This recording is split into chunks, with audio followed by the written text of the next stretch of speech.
Allah tabaraka wa taala anakupenda. Allah amekupa siha, amekupa afya, uzima. Allah amekupa mikono, amekupa miguu miwili, una uwezo wa kutembea. Wapo watu Allah tabaraka wa taala aliwanyima neema kama hizi, hakuwapa neema hizi. Wapo watu wanatamani wangeweza kutembea wakaenda msikitini kuiswali swala ya jamaa na wengine, lakini neema hizi Allah tabaraka wa taala hakuwapa. Amekupa wewe miguu miwili, lakini angalia neema zake Allah tabaraka wa taala unazitumiaje? Unamshukuru vipi Allah tabaraka wa taala kwamba hizi ni neema? Na wewe mwenyewe haujaona kwamba hizi ni neema, lakini yule mwenye hana ndo anaona kwamba wewe una bahati sana.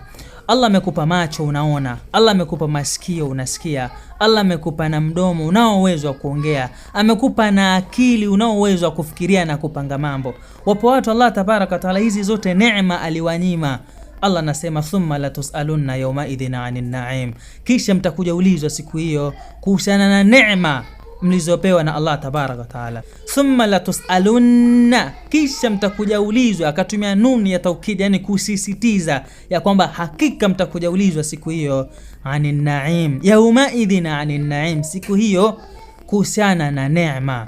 Neema zote Allah tabaraka wa taala alizokupa ataenda kukuuliza moja baada ya nyingine, neema hii ulitumiaje? Ittaqu yawman turja'una fihi ila Allah, iogopeni siku mtakaorudishwa kwa Mola wenu. Ndugu yangu, amka. Hapa duniani sisi tunapita, na ufahamu kwamba kifo kinakuja ghafla. Vipi leo siku ya leo ndio itakuwa siku yako ya mwisho? Hasibu anfusakum qabla an tuhasabu, wewe mwenyewe jifanyie hesabu kabla haujafanywa hesabu. Hivi unahisi lau siku ya leo ndio itakuwa siku yako ya mwisho? Mema na maovu uliyofanya, hivi mema yatakuokoa kutokana na adhabu zake Allah tabaraka wa taala? Fahamu kwamba mwanadamu atakapotolewa roho hatakuwa tena na muda wa kuomba msamaha, wala hatakuwa na muda tena wa kufanya ibada. Atatamani apewa atakiwa ni dakika 2 aweze kutoa sadaka, atatamani apewa atakiwa ni dakika 2 aweze kumwabudu Allah tabaraka wa taala, ili jambo lake la mwisho alilofanya kabla kuondoka hapa duniani iwe ni kumwabudu Allah tabaraka wa taala. Ila ombi lake alitokubaliwa, Allah tabaraka wa taala atamwambia, nimekupa miaka 50, miaka 60, miaka 70, haukufanya ibada miaka yote, leo unataka dakika 2?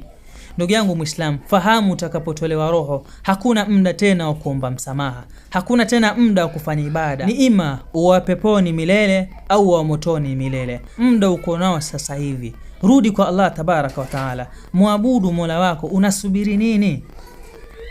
Kwa nini unafanya ibada? Unaswali mara waacha, waswali waacha. Kwa nini unafanya ibada hivyo?